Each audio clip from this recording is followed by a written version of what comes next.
Hola a todos.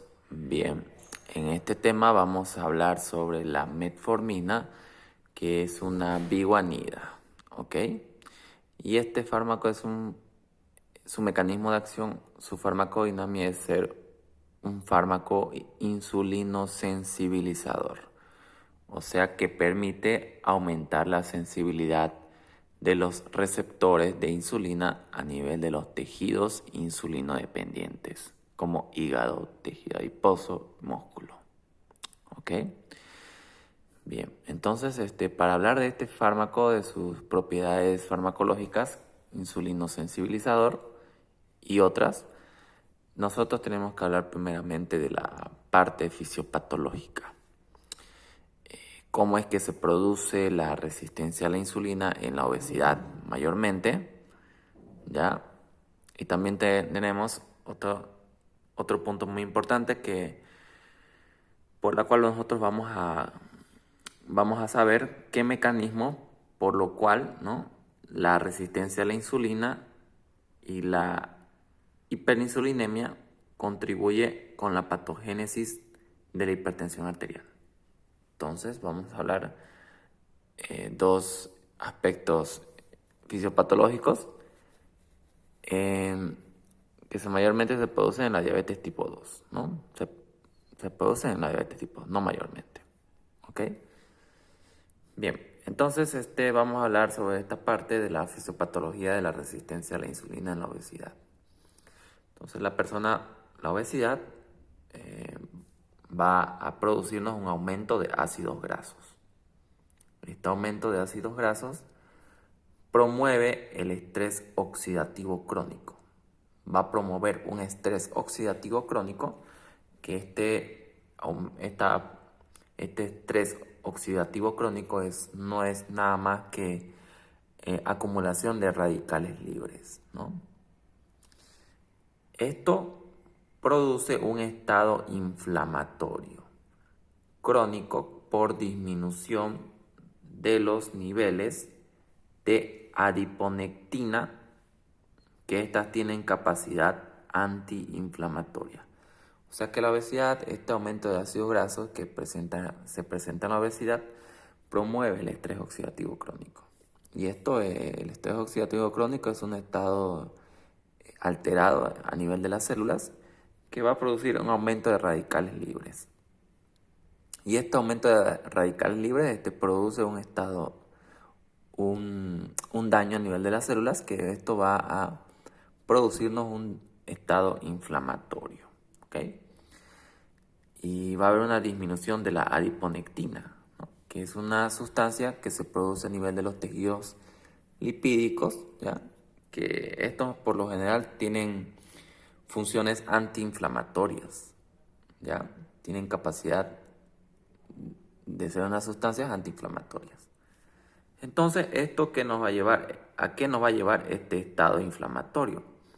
A una liberación de citoquinas como factor de necrosis tumoral, interleucina 6. Estas citoquinas van a producir una aterogénesis, o sea, formación de placas ateromatosas, y van a producir alteración de la sensibilidad de los receptores de insulina. Entonces, la liberación de estas citoquinas producido por este estado inflamatorio, desarrollado por este estado inflamatorio a consecuencia de un estrés oxidativo crónico, y este estrés oxidativo crónico se produce por un aumento de ácidos grasos en la obesidad, nos lleva entonces a una alteración de la sensibilidad de los receptores de insulina, ¿no?, estas citoquinas. Entonces tenemos por este lado la angiotensina 2, que es un péptido, una hormona peptídica que estimula también, ¿ya?, la liberación de citoquinas como factor de necrosis tumoral e interleucina 6. ¿Ok? La angiotensina 2 entonces estimula la liberación de estas sustancias proinflamatorias, como estas citoquinas. Esta alteración de la sensibilidad de los receptores de insulina nos va a llevar a la insulinoresistencia. Insulinoresistencia, ¿no? Entonces, esto vemos los pasos de cómo se da ¿no? La insulinoresistencia en la obesidad en los pacientes con diabetes tipo 2, ¿no? Tipo 2. Bien, entonces de esa forma se produce la resistencia a la insulina en obesidad, ¿no? Aquí tenemos otro aspecto fisiopatológico de la cual nosotros vamos a ver por qué la resistencia a la insulina y la hiperinsulinemia va a aumentar la presión arterial. Se va a asociar a un incremento de la presión arterial. Acá tenemos la hiperinsulinemia, que es el aumento de insulina, que esto se presenta por lo general ya en diabetes tipo 2, ¿no? Y tenemos acá la resistencia a la insulina. Entonces, estos pacientes con diabetes tipo 2, por lo general, los pacientes con diabetes tipo 2 tienen un incremento de insulina, ¿ya? Una hiperinsulinemia existe una resistencia a la insulina, ¿no? Eh, y, y esta hiperinsulinemia y esta resistencia a la insulina, ¿a qué nos va a llevar? Nos va a llevar a una activación simpática potenciada, ¿ya? Nos va a llevar hacia una vasodilatación deficiente. Y esto que nos da un ascenso de la presión arterial. Entonces, la hiperinsulinemia y la resistencia a la insulina, ¿ya? Potencian la actividad simpática y producen una vasodilatación deficiente. Por tanto, vamos a tener un incremento de la presión arterial. No olvidemos que la hiperinsulinemia y la resistencia a la insulina se presenta en diabetes tipo 2, ¿no? La diabetes tipo 2 está producido, ¿no?, fisiopatológicamente porque la persona tiene una disminución de la secreción de insulina y una resistencia a la insulina, ¿no? Bien, entonces eso de esa forma, ¿no?, es como la diabetes tipo 2 produce un incremento de la presión arterial a consecuencia de la hiperinsulinemia y la resistencia a la insulina, ¿no? Bien, entonces ahora vamos a ver la parte de la farmacocinética. La farmacocinética, y es lo que hemos estado viendo estas semanas de clases, ¿no? Tenemos acá la metformina. El paciente va a ingerir metformina en comprimidos. Esto se va a liberar en el estómago, o sea que se va a degradar, se va a desintegrar y se va a diluir en pequeños sustratos para que puedan ser absorbidos a nivel de la parte intestinal. Entonces, el fármaco que ya se encuentra en pequeños solutos para ser absorbido, cómo es que va a atravesar el lumen intestinal hacia adentro de los enterocitos. Por medio de la difusión, ¿no? Por medio de la difusión simple, facilitada o transporte activo, este fármaco va a pasar del lumen intestinal a la parte interna, hacia adentro de los enterocitos. Y una vez dentro de los enterocitos, el fármaco va a pasar hacia los capilares venosos que se van a conectar hacia la circulación portal, ¿no? Entonces el fármaco, la metformina, se dirige hacia la circulación portal que va a llegar hacia el hígado, ¿no? En el hígado se va a producir el efecto de primer paso. ¿No? Que el efecto de primer paso consiste en una pérdida de la fracción activa del fármaco. Por tanto, el fármaco no va a ingresar el 100% a la circulación general, sino que va a ser reducido su cantidad, su fracción activa. Y esa parte del fármaco que consigue ingresar a la circulación general después de pasar el efecto de primer paso es la biodisponibilidad. Está representado por la biodisponibilidad. Y la metformina tiene una biodisponibilidad de 50 a 60%. Entonces la metformina ingresa a la circulación general y se va a distribuir. ¿Ya? ¿De cómo se va a distribuir? Por medio de una fracción libre y una fracción unida a proteínas plasmáticas, ¿no? La metformina tiene una unión a proteínas plasmáticas mínima, o sea que una pequeña parte de la metformina se une a proteínas plasmáticas. La mayoría en su totalidad es fracción libre. Entonces, la metformina se va a dirigir a realizar su farmacodinamia.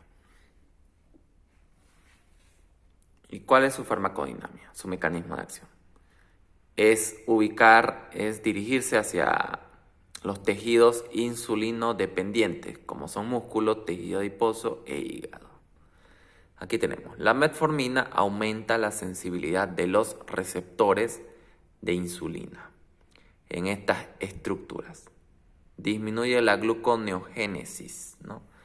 Gluconeogénesis quiere decir la formación de glucosa a partir de otros sustratos, como son aminoácidos, lípidos o proteínas. ¿Ok? Pero ¿cómo es que se va a producir este aumento de la sensibilidad en los tejidos insulinodependientes como músculo, tejido adiposo e hígado?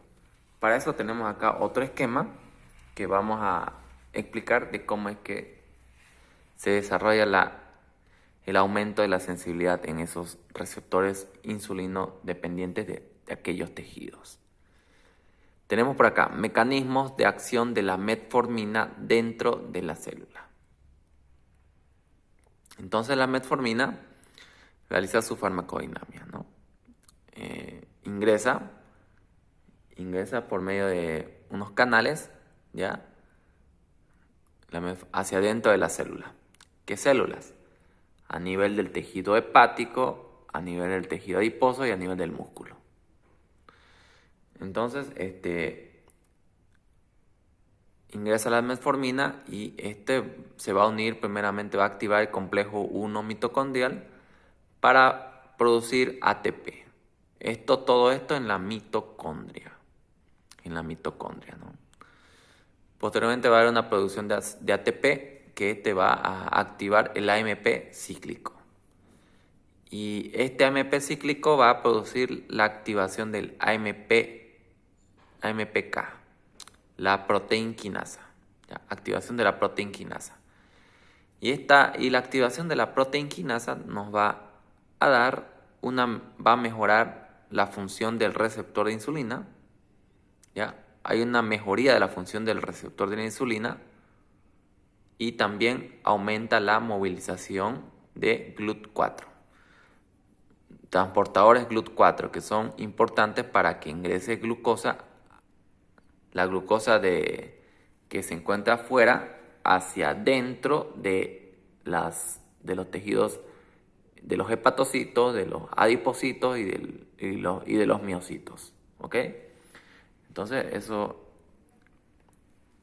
por medio de esos transportadores de GLUT4, estos tejidos insulinodependientes pueden captar toda la glucosa de afuera hacia adentro de ellos, ¿no? Y todo esto entonces nos va a dar una mejoría, va a mejorar la sensibilidad de insulina, ¿no? Entonces, es por eso, ¿no? Por este mecanismo es cómo se va a producir el aumento de la sensibilidad de estos receptores de insulina, ¿no? ¿Qué quiere decir el aumento de sensibilidad? Quiere decir que estos receptores van a estar más activos a la insulina, van a ser más fácilmente activados por la insulina, ¿ya? O sea que la insulina, al unirse con estos receptores, los va a activar más fácilmente, ¿ya? Y va a haber una mejor acción de la insulina hacia estos receptores, ¿ok? Bien. También tenemos que saber que la metformina a nivel intestinal, ¿qué es lo que realiza? Disminuye la absorción de glucosa y estimula la secreción de GLP-1, ¿no? Proteína similar al glucagón, ¿no? Que es una incretina, la GLP-1, ¿no? Entonces eso es lo que hace la metformina, ¿no? Metformina. Tenemos por este lado que ver también que una vez que el fármaco ya realizó su farmacodinamia, la metformina entonces Una vez que el fármaco realizó su farmacodinámica, se dirige a ser metabolizada. Pero la metformina tiene algo característico en su farmacología, que este no se va a metabolizar a nivel hepático, no hay metabolismo hepático. Entonces el fármaco directamente se va a excretar de forma activa a nivel renal. Acá tenemos la excreción de la metformina. Se excreta la metformina sin modificación mediante filtración y transporte activo por OCT2, ¿no? OCT2 son unos transportadores llamados OCT2, ¿no? Entonces esto, la metformina entonces se va a excretar de forma directa, sin metabolizarse, ¿ok? Aquí tenemos algo muy importante que ver, que la absorción de la metformina se va a producir por unos canales, unas proteínas que funcionan como canales, llamados la OT1. OT1. Transporta activamente la metformina, ¿ok? Bien. Entonces la OT1 es encargada de la absorción de la metformina, mientras tanto que la OT2 es la encargada para poder excretar el fármaco, ¿no? Mediante filtración. Bien, entonces eso hemos visto de estos fármacos de la metformina. ¿Qué tenemos por acá? Factores de riesgo de resistencia a la insulina. ¿Cuáles son los factores de riesgo? Tenemos ¿cuáles son los factores de riesgo de resistencia a la insulina? Tenemos que tener en cuenta que la presión arterial es un factor de riesgo. Presión arterial por encima de 140/90. El paciente tiene obesidad, también es un riesgo para la resistencia a la insulina. El sedentarismo, antecedentes familiares, ¿no? Síndrome de ovario poliquístico también. HDL bajo, ¿no? Los triglicéridos altos. Entonces, todos estos son factores de riesgo para que se presente una resistencia a la insulina, ¿no?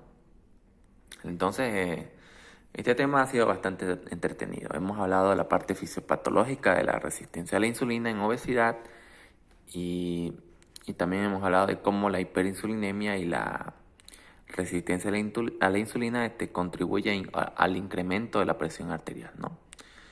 Y hemos hablado de la farmacocinética, ¿no? De la metformina, su farmacodinámica, ¿no? Bien, esta es la primera parte de la metformina. Es un tema que la metformina es uno de los fármacos de primera línea de tratamiento en pacientes con diabetes tipo 2, ¿no? Por vía oral se da la metformina. Así que es un fármaco muy importante que merece mínimo 2 videos, ¿no? Dos videos para poder entenderle mejor. La próxima clase vamos a ver indicaciones, interacciones, contraindicaciones, ¿no? Y algunos datos relevantes acerca de la metformina. ¿Ok? Bueno, nos vemos. Gracias. Un abrazo a todos. Hasta luego.